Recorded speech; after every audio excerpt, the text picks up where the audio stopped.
Howdy y'all, welcome to the Maverick Cup at Circuit Gilles Villeneuve in Montreal, Canada. We're set to take the green flag here off the final chicane.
I think Chris said that was, I saw Chris run wide there off the hairpin. I think he said that was a 0x because I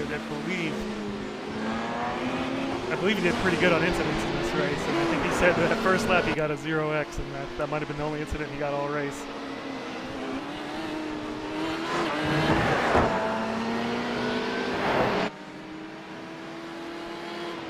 So this was the first race I decided to try the low downforce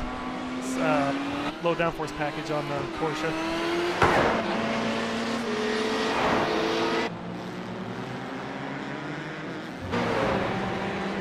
Oh, JP.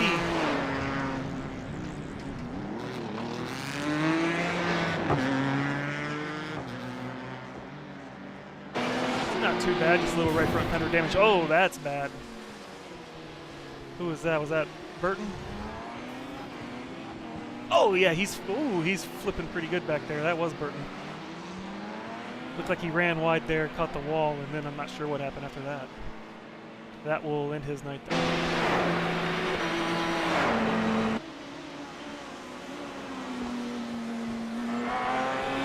So like I was saying, my first race in the Porsche using the low downforce package. I've been using high downforce as I try to come to terms with this car. Maybe not the best track to try it out on. The walls are close here, temporary street circuit.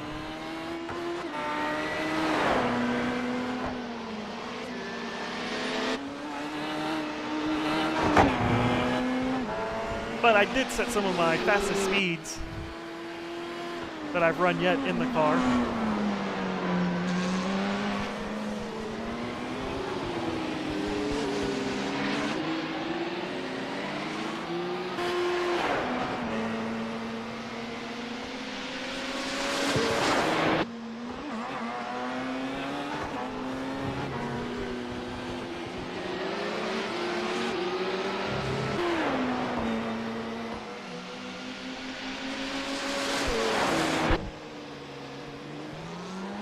Burke and Slavonic had a real good battle here at the beginning of the race.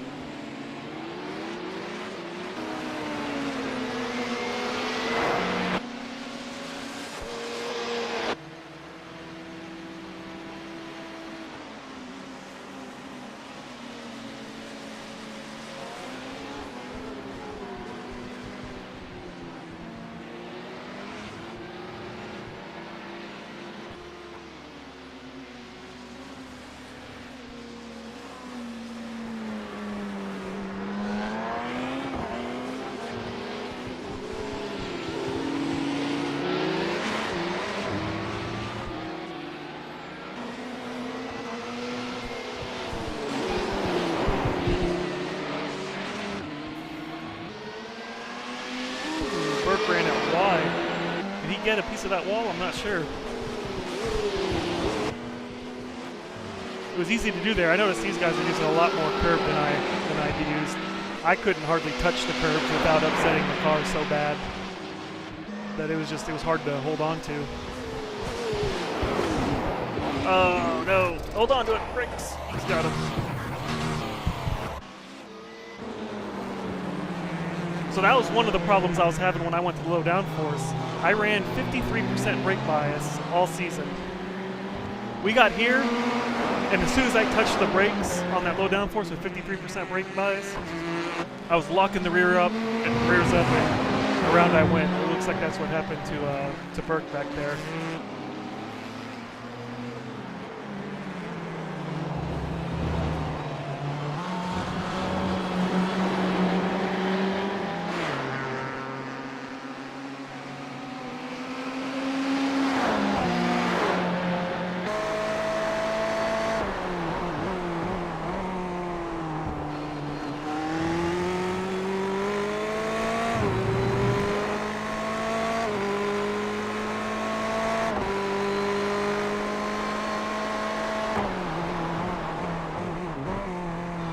Wish a happy Mother's Day to all the mothers out there. Mother's Day weekend this week.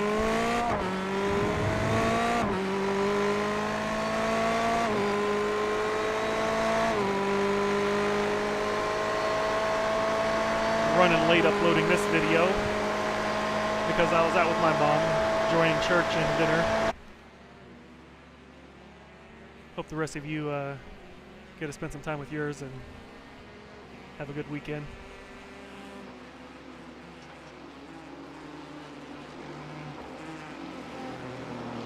There's your GT leader, Maverick Ford. Took the win well, not last week, 2 weeks ago. Looking set to try to take it again this week.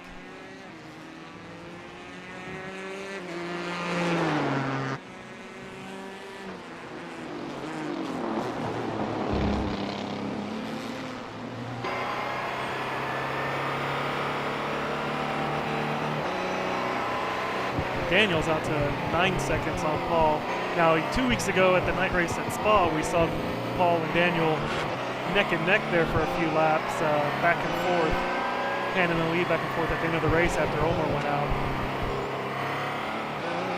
This week, Daniel's, you've noticed he's running quite a bit quicker than Paul, Burke, myself, anyone else here. He had that car hooked up.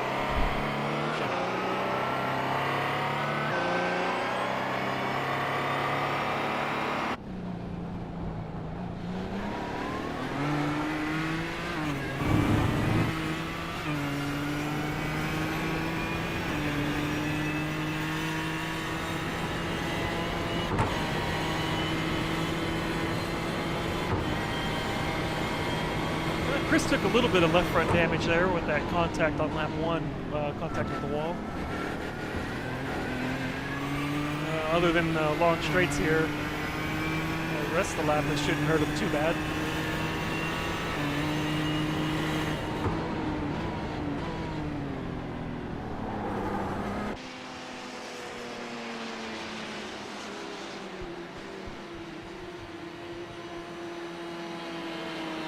Scott Burke, he almost made it the full hour 2 weeks ago. Oh, retired 9 minutes to go? He is bound and determined to finish a race this season. It's either been bad luck or, I guess he'll say poor prep or coming to terms with the Oculus Rift.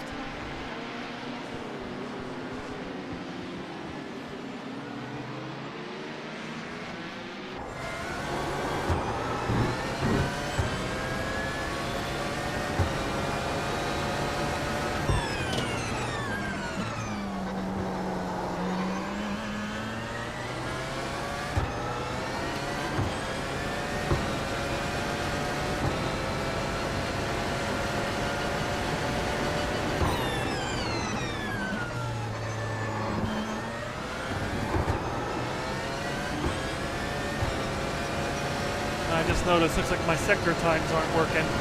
Now I was having some problems this evening. There was an update for JRT and I'm not sure if something got broken. Been having problems getting the graphics up. Looks like I got all the graphics working but the sector times.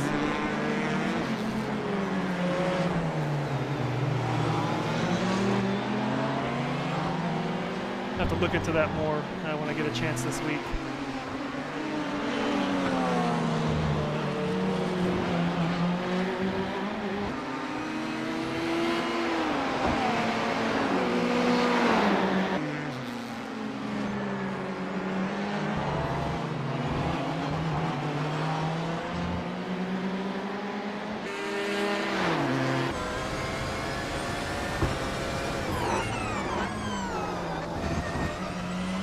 See those purple lights on the dash lighting up.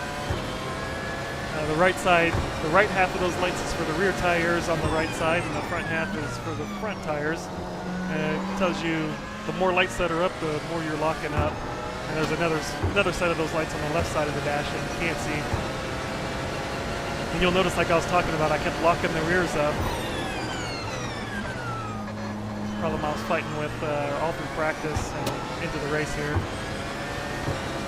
Did adjust the brake balance forward, I think up to 55% to try to help that issue.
We ran mostly really long tracks the first 4 races of the season.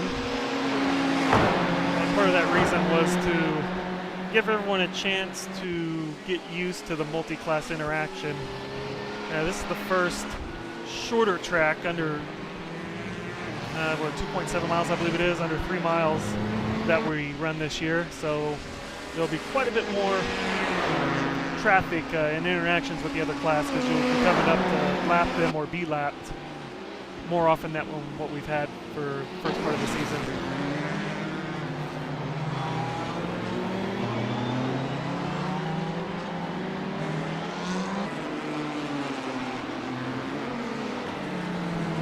And what better place than the temporary street circuit in Montreal?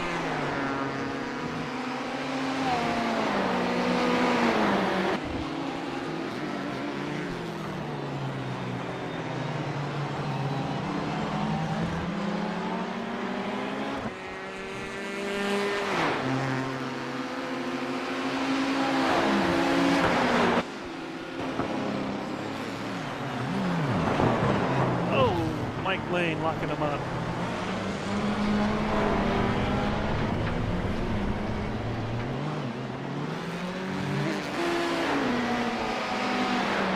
And hands a position over to Greg. Now Greg came into this race, that yellow Ferrari is Greg, came into this race 2 points behind Chris Thorman in the LMGTE AM Championship. So currently running second with Chris back and forth.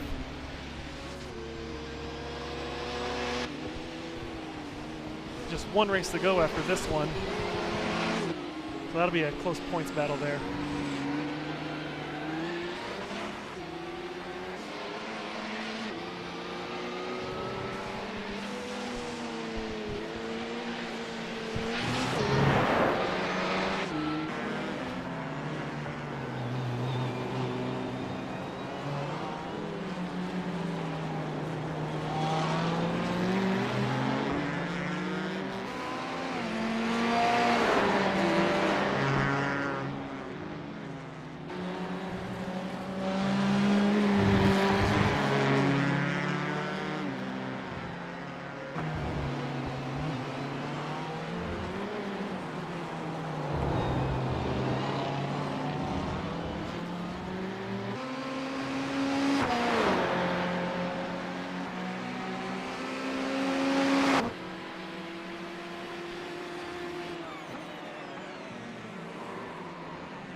close to that wall again there.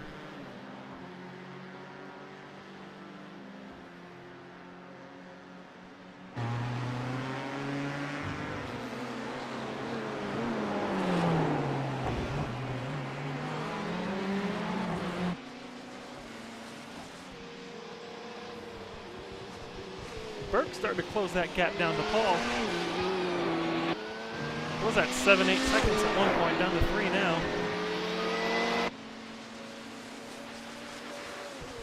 Burke actually with the fastest lap, last lap.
If you run wide there, I had to go wide around there's curbing there on the outside of that turn. A big white curb, sausage curb, I guess is what they would call it. If you're going to run wide, go ahead and go wide all the way around it, because if you hit that, that'll really upset the car and could send you into a spin.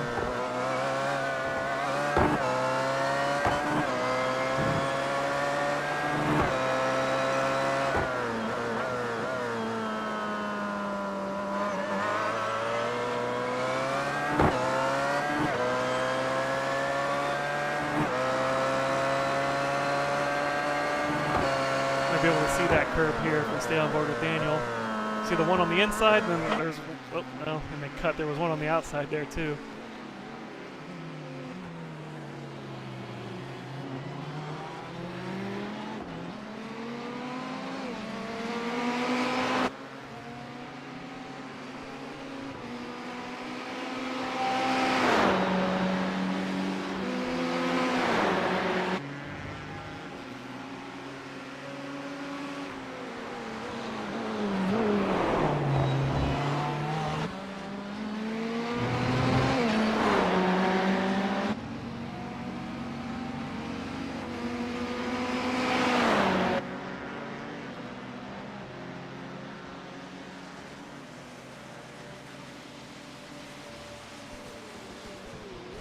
Burke's got it down to a 2.25 seconds there.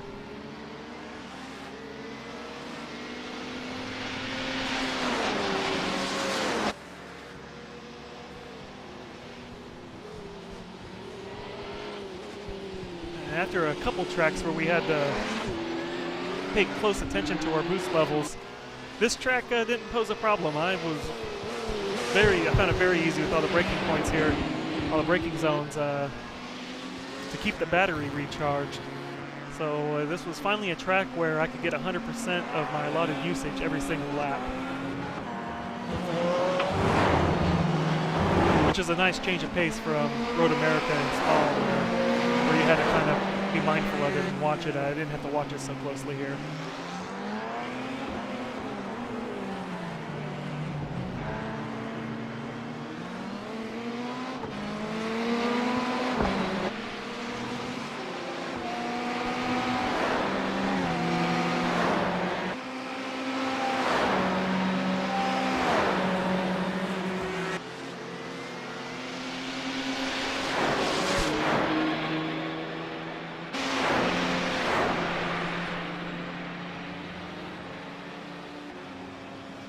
Burke down under a second.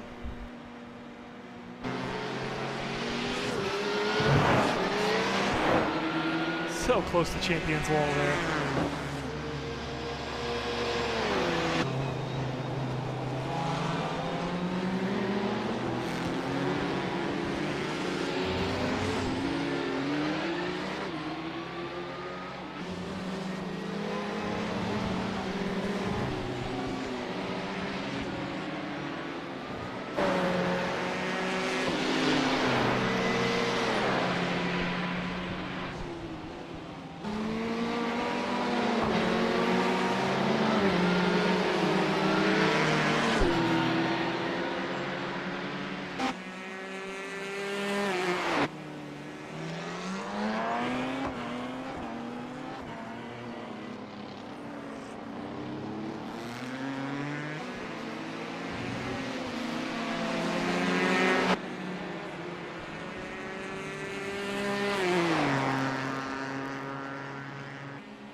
Shot of the Olympic rowing basin there, down the, well, what we call the back stretch. It's on the same side of the track as the front stretch right here. It's only separated by that chicane. I still call it the back stretch though. I guess technically the back stretch would be back there after this, or before the second chicane. And I guess maybe after it as well, heading towards the hairpin, that'd be more the back stretch maybe. So not sure what you would call that one there that runs along the rowing basin.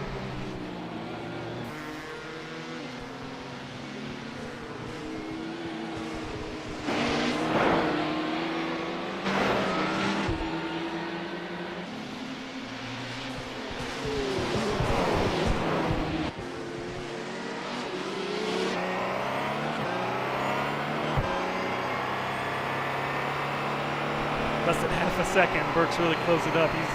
He's gotten around. He's gotten around. We missed it. Burke got around Paul. Yeah. You saw I caught the curb, and I said at the beginning of the broadcast I had to stay off of those curbs because my car was not happy over them, and that first or second chicane there touched the curb and it sent me right into that wall. So now I have to lift the car back around to the front stretch and make a stop and see how much damage I've done to it.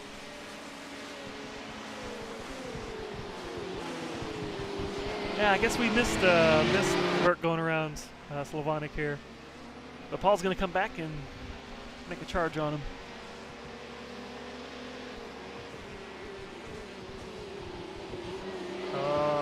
Got a little lockup from Burke there, ran a little wide.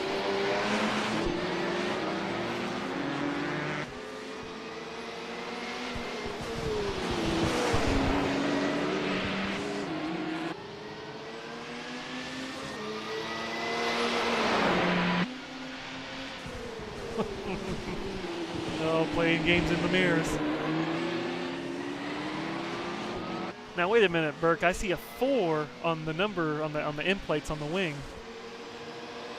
I see a 4, but you're running car number 1. Do you want to be car number 1 or car number 4? Make up your mind.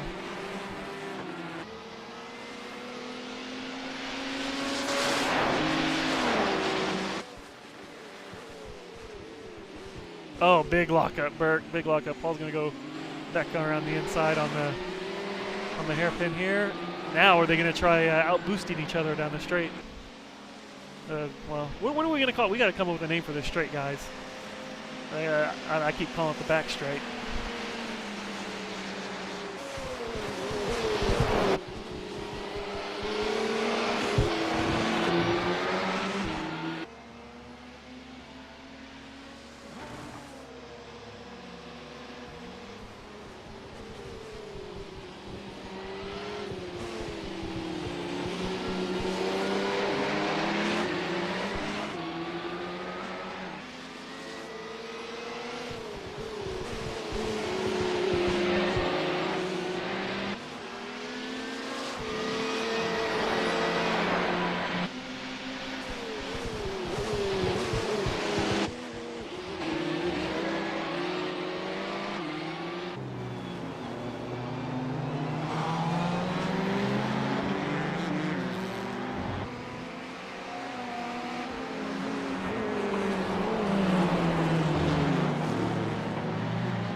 Greg, Mike, and Chris all running real close together still, halfway through the race almost.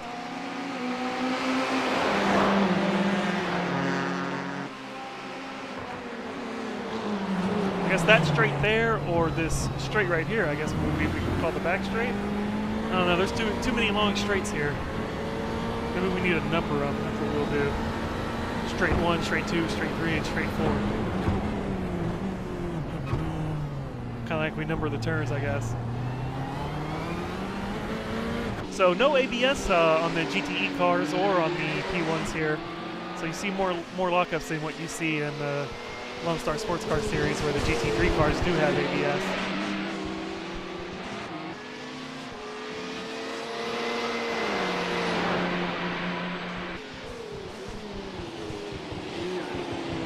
Both cars do have traction control, though. Matter of fact, on the P1s, there's two different, at least I'm not sure on the Audi, on the Porsche, there's two different TC settings. You have a front and a rear. The rear traction control is from the gasoline-powered engine, and the front traction control is from the electric-powered motors. So you can change those individually.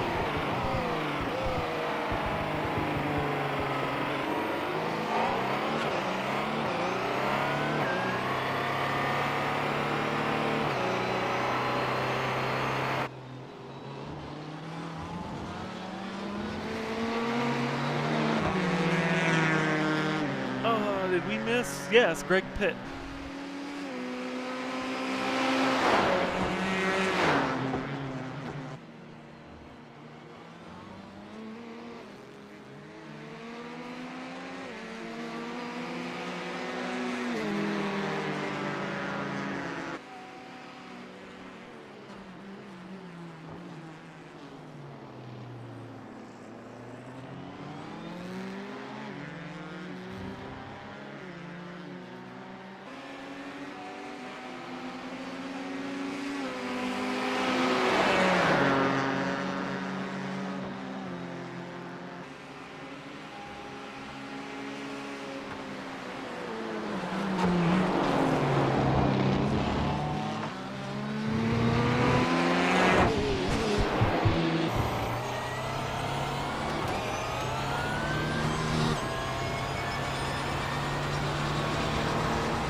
So Greg made his stop, he's out. He was a 29.3 second stop, 57.9 seconds in his box. I also made my stop for repairs and had left, it was about 2 minutes worth of repairs. Which I was surprised, because I felt like I hit the wall pretty good and it wasn't tracking right as Paul makes his stop. They were able to replace the various body panels. I guess I didn't bend anything up too bad. Replaced everything in a couple minutes and got me back out.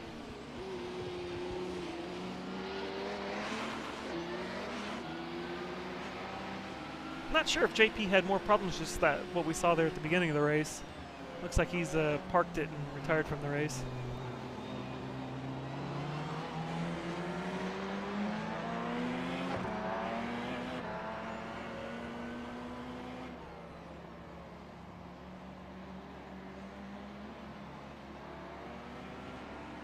It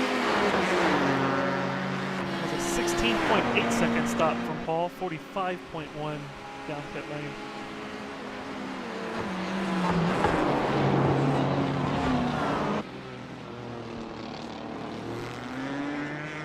Chris and Mike stay out. Daniel stays out as well.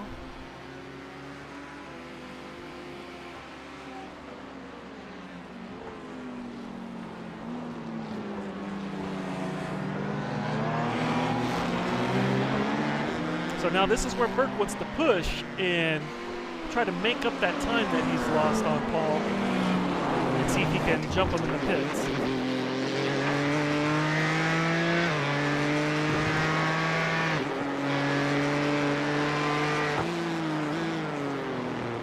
And Burke makes a stop this lap. Ooh, hold on to it, Chris.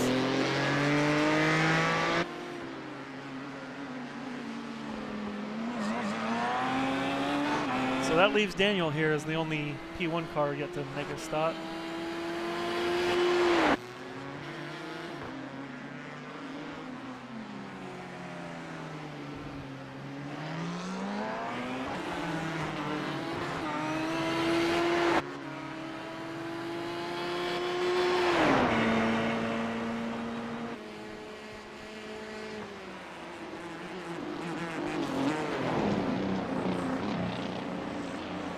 Looks like he's coming in now, along with Larry. Larry's pitting from the GTE lead.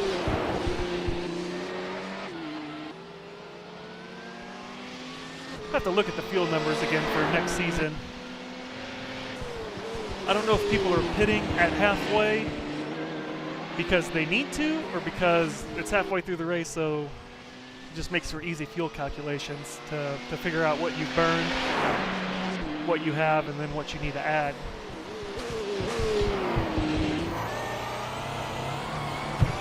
So I kind of want to look at that. It'd be nice. I would like the cars to be able to make at least 20 minutes to go, 15 to go. So that'd mean 40, 45 minutes of fuel. It's kind of what I'm shooting for the cars to carry. It'll open up the pit strategy a little more. Some guys may want to pit at the halfway mark. Others may want to stay out another 10, 15 minutes. Kind of vary things up a little bit. Because if you make it to where the cars can only go 26 minutes, 30 minutes, and then pretty much everyone's on the same strategy, everyone's pitting at halfway. And it's just who can get on and off pit road the quickest then. Be something to look at for next season. Which is coming up, 3-4 more weeks. June 5th or June 8th, I forget, I'll have to look at a calendar.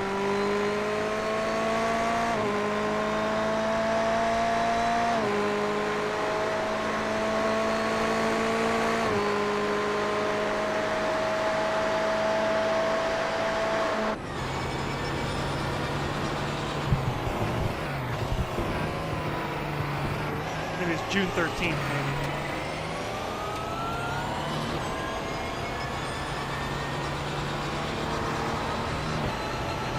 So all the P1 cars that have stopped, Michael Lane and Chris Thorman yet to stop for the GTEs.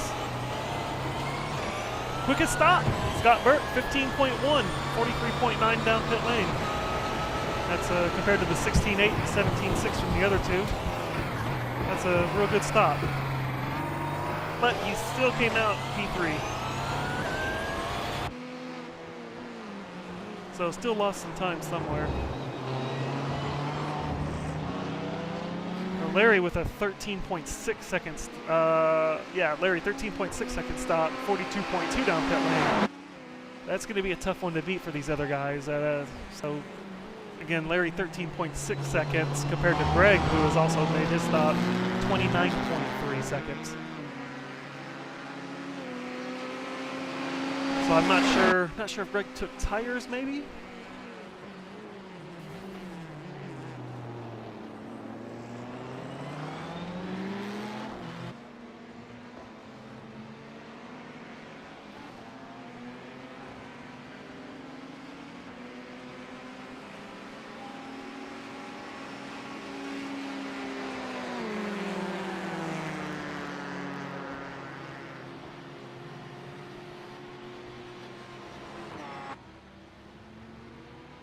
So it looks like the GTE cars can go at least almost 20 minutes.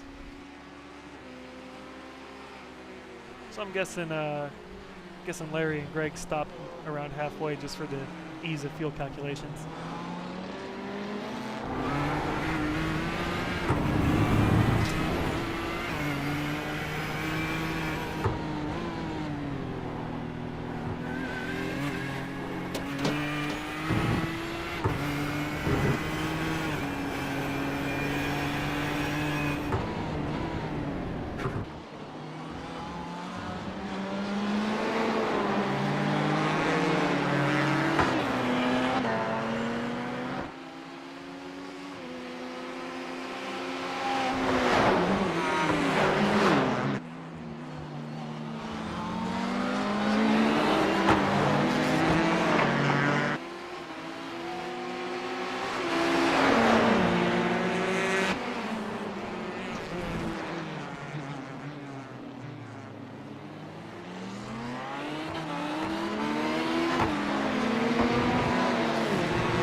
those P1s accelerating out of those slow turns just disappear in the distance.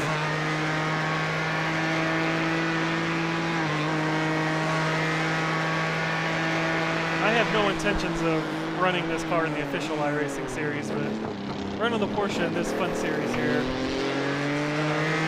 it's nice. I know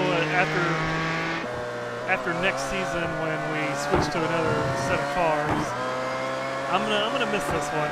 It's been fun. Haven't done too well with it, but I'm glad I got to try it out. The speed it's capable of is just amazing.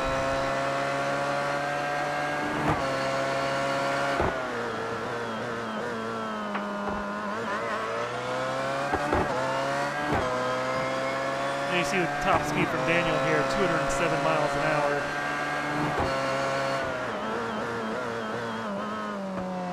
You know, there's no straights here. They don't, you know, this straight right here is probably the longest one, and it doesn't even approach a kilometer long. So they're doing reaching 207 miles per hour in less than a kilometer.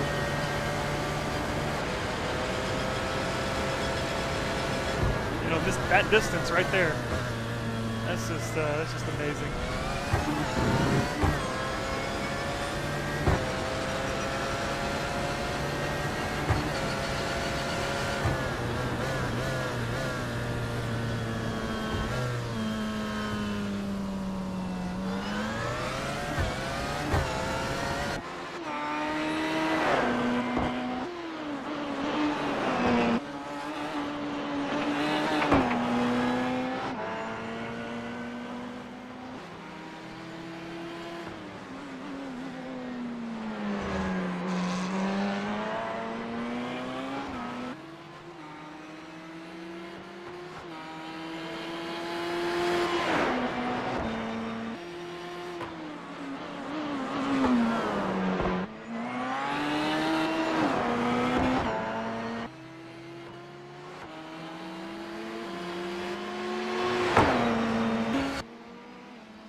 Spaceship looking building there in the background, casino.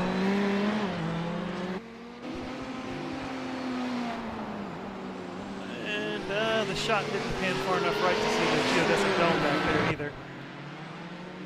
Yeah, right there, there's the casino. And behind this camera is the geodesic dome back there.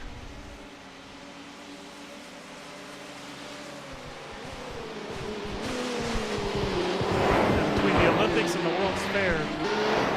Some really neat buildings built on and around this island.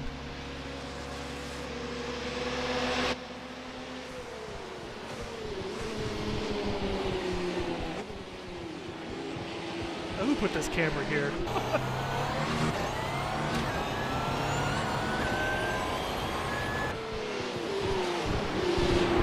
Like someone's home videos being shot from the grandstands. Oh, Scott! Okay, it's 16 minutes to go, Scott. You running P3. Oh, bent up the right rear and the wing there. Oh, and the right front. Look at that.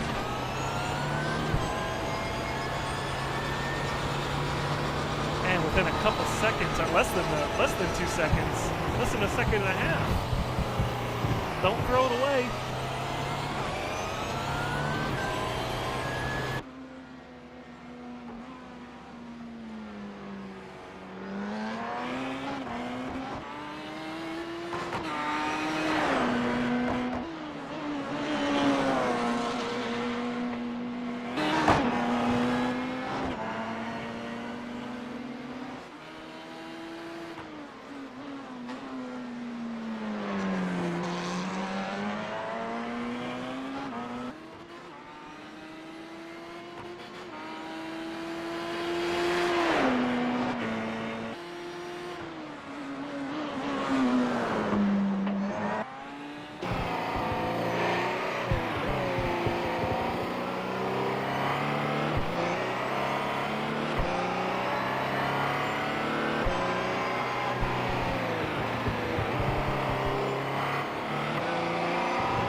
And after that damage, it looks like Slavonic is starting to pull a gap on Burke. That was quite a bit of damage I saw there on the right side of Burke's car, so no surprise there. Yeah, they're pulling even further now over 3 seconds.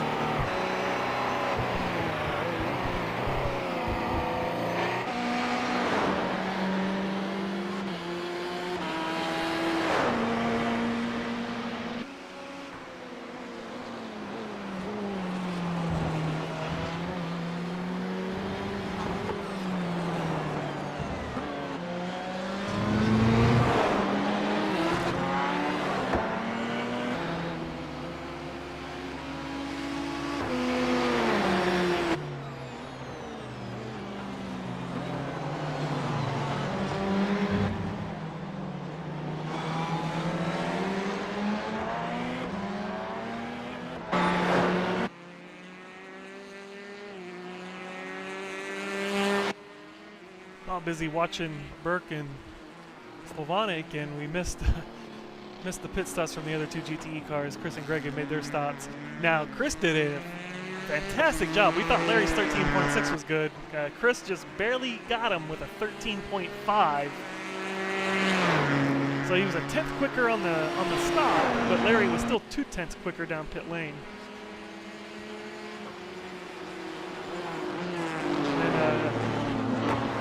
Greg again was a 29.3, and Mike Lane, if you remember, if you watched last week in the GT3 series, Mike said he fired his pit crew and hired a whole new one after he had a nearly minute-long stop where he took tires and a full tank of fuel.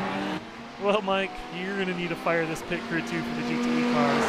That's 30.1 was his stop, and 59.1 down pit lane. So again, I don't know if he took, I guess, either he took tires or he took a full tank of fuel.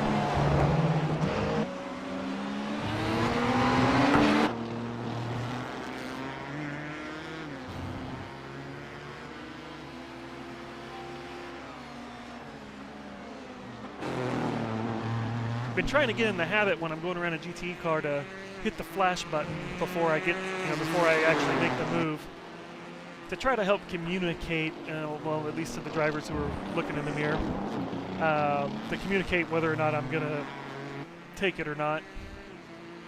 Now, that was a pretty simple pass on the straightaway, but again, just trying to get in the habit of doing it.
All right, Burke, 10 minutes to go. 10 minutes, make it to the end of this race. It was right around this time point at Spa a couple weeks ago where you found the wall.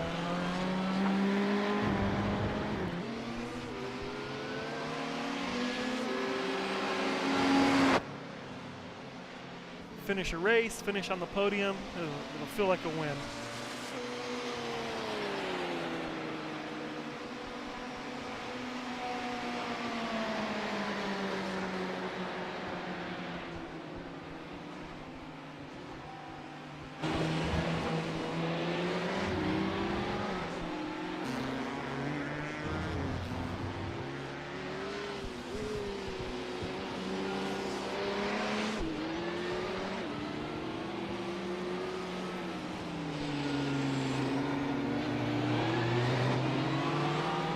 I went from running the fastest lap last week in the GT3 cars to running the slowest lap of the P1 cars.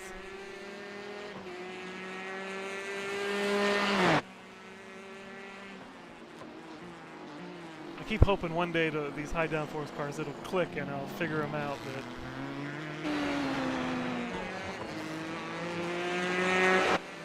until then, I'll just keep putzing around.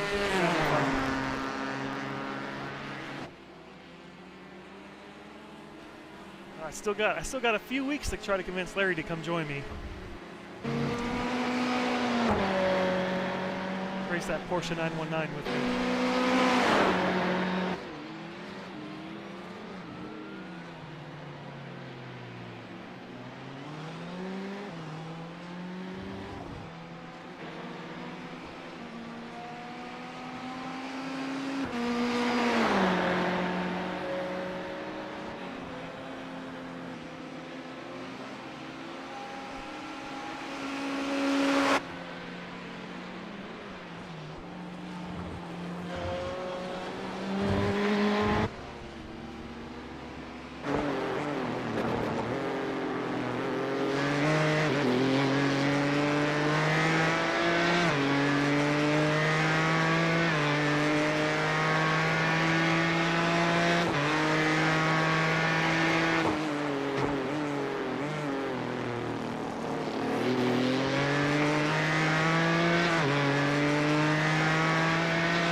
I was hoping we were going to stay on board with Larry there.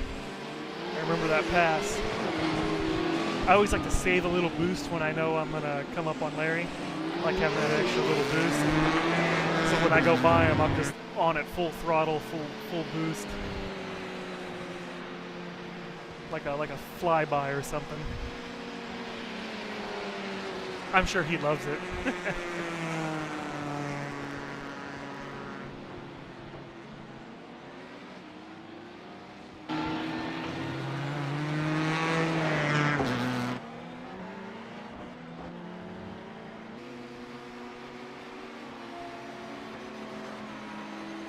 I know, for those who don't know, I know I've said it in another broadcast, but me and Larry, at least in the GT cars, we're pretty similarly paced.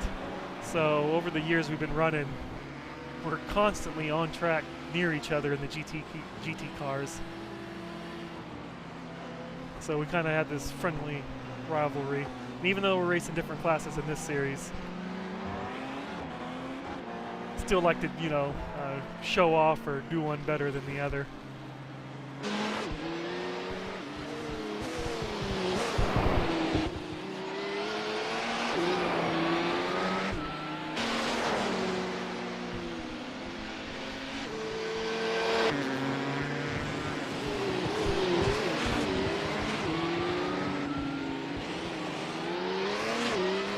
Five minutes to go, Bert. 5 minutes.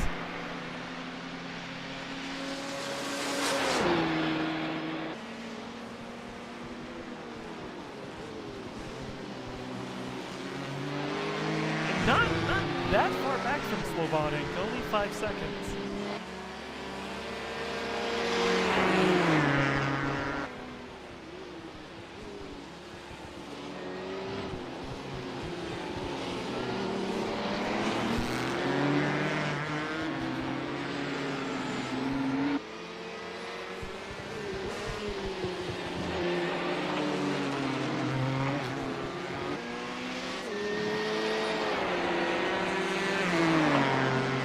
after this race, we'll be back in 2 weeks for the final race of the 18 Season 2 Maverick Cup.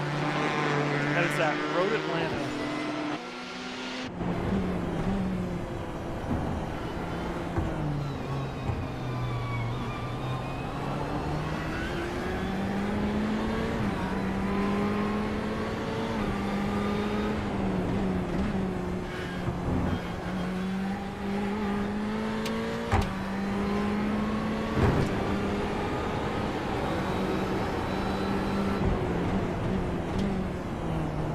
Hopefully I get these graphics fixed by then too. Really bothering me. I noticed the starts over on the left, bottom left. The start positions aren't there either. So start positions are not working and sectors aren't working. I need to look at both of those, figure out what happened.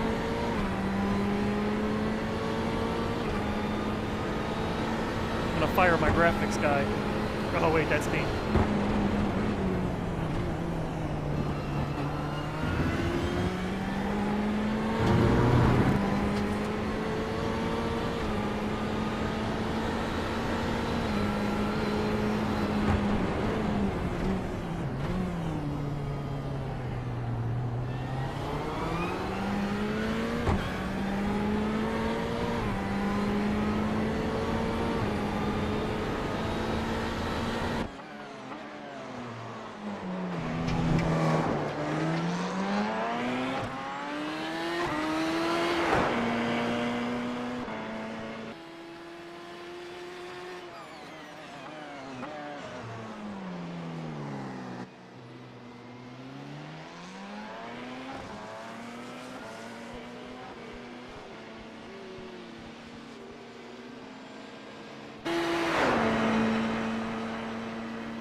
What happened to Greg? He's lost position to Chris, and he's got some front end damage there.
Johnson coming to the line here. He should be taking a white flag this lap.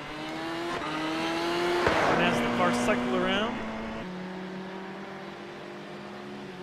really cycling around with one to go. So right now, looking at me, it should be lap and a half here to go.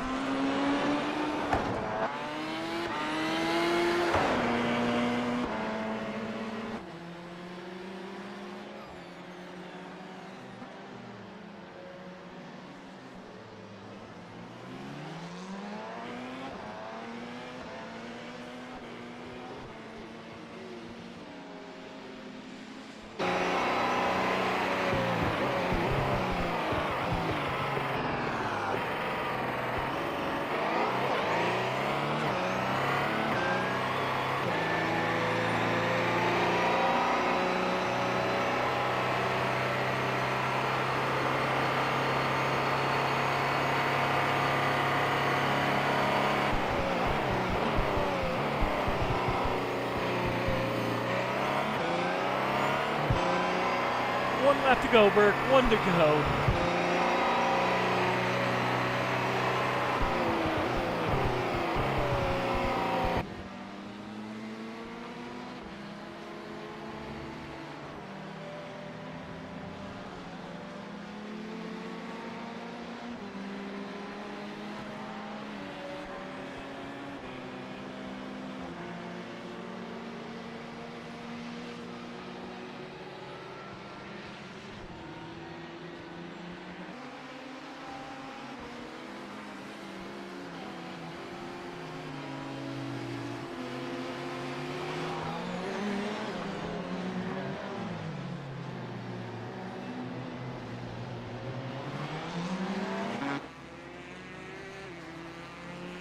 Daniel and Larry take the win.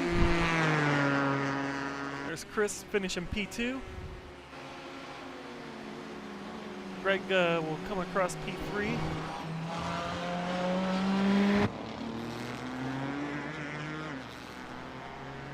P4 for myself for P1, and Mike Lane taking position 4 in the GTEs. There's Paul back there. He's taken second place, second step on the podium. Congrats, Paul. And here comes Burke, finishing the race. Yes. Don't crash it before the line. There's the line. All right, P3. Congrats, Burke.